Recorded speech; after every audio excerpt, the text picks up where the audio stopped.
Greetings, lovely ladies. It is me, the maven of the Marriage-Minded Millennial Woman group, Tila Joy. I am here with more value.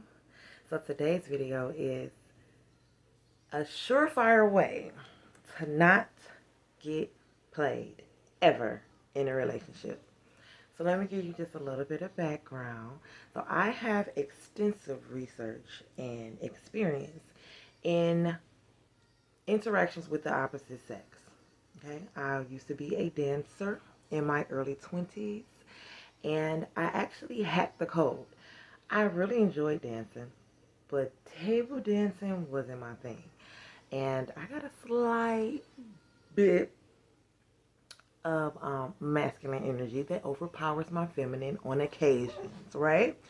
Let me know if that's you too, because that's something that I'm working with and have been working with for years.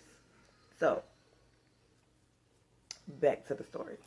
So, I was able to opt out of dances, table dances, period, and started to chit chat, kick it, be more of a counsel, stroke the ego instead of titillate the sexual urges.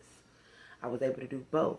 I did the sexual urges from stage, did my counselor thing next to him at the table, and I was able to sustain myself and at the time 2 girls quite well, actually. So during that time, I figured out how not to get played, right? So there are 3 things. One thing, don't be desperate.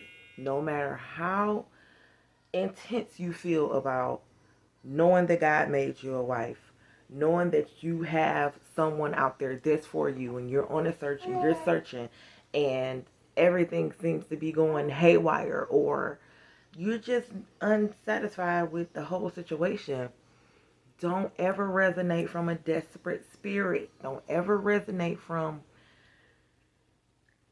any man is better than no man, because that's where you end up in a bad situation.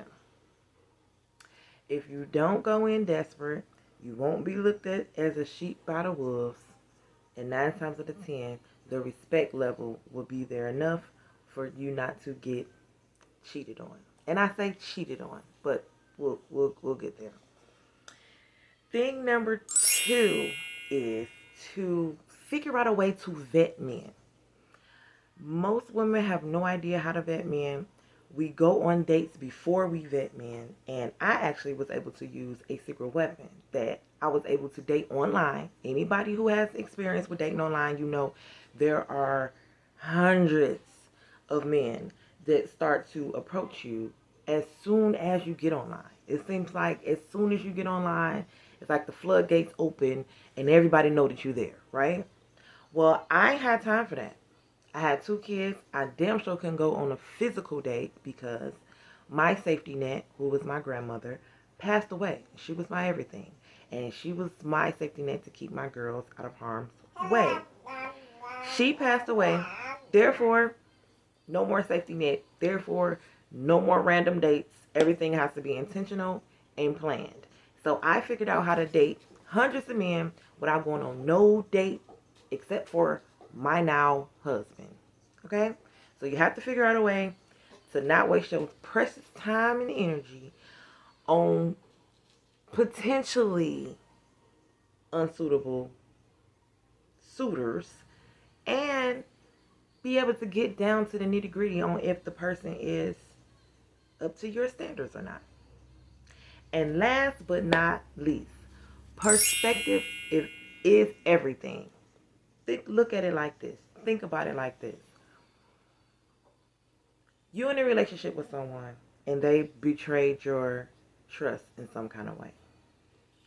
Instead of internalizing it as, oh, it's got to be something wrong with me, or what didn't I do right and to make him want to stay, or what she got that I ain't got, dismiss all of that. All of that perspective is garbage. Dismiss it all. Know what you should be thinking? How can he play himself? I'm the shit. I'm the best thing that he would ever come across. I was the best thing for his whole situation. So how the fuck did he play me? He didn't. He played himself out of the opportunity to experience me.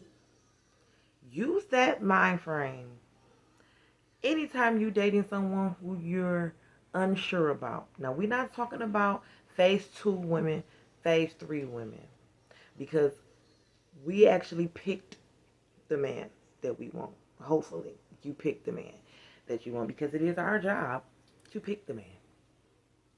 But hopefully, you pick the man that you want. So this doesn't necessarily apply to phase 2, phase 3. But for phase 1, ladies, in the dating field, starting to date with intention, don't be desperate. First and foremost, you don't want to resonate at that energy. It attracts wolves. Figure out how to vet a man without wasting your precious time and energy. And third, change your perspective. Ain't nobody cheated on you. He cheated on his damn self. Ain't nobody played you. He played himself. See how that feel? Live there. Live in that energy. Peace, love, and light.